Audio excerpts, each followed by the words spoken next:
Je lui ai fait tellement de mal en voulant lui faire du bien.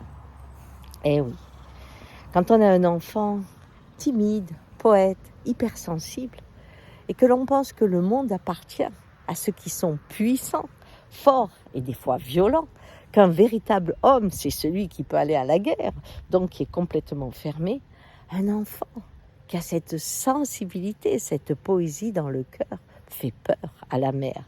Et très souvent, cette sensibilité lui est reprochée. Le père va dire « tu le gâtes trop, c'est une femmelette, il ne sera jamais un homme ». Et donc la mère est obligée de s'endurcir pour pouvoir être dure avec lui, afin d'en faire un homme. Et c'est l'histoire de cette femme où son fils ne lui parle plus.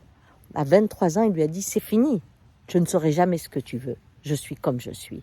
Et c'est pas la peine qu'on se revoie parce que tu m'as maltraité. » Et quand je parlais avec elle, elle me disait « mais tout ce que j'ai fait, tous les coups, toute la dureté que j'ai eue, le soir j'en pleurais, je lui en voulais même de m'obliger à faire ça.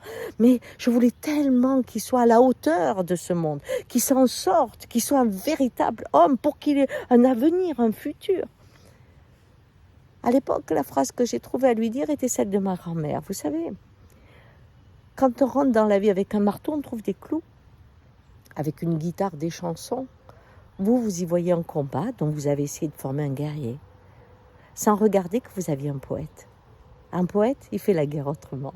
Des fois, il va falloir l'exécuter, comme dit la chanson de Guy Béard, quand le poète dit la vérité. C'est un guerrier à sa façon, mais ce n'est pas le monde que vous connaissez.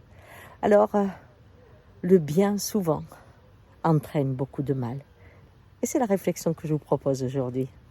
Combien de fois, pour son bien, vous avez fait tellement de mal? Ciao!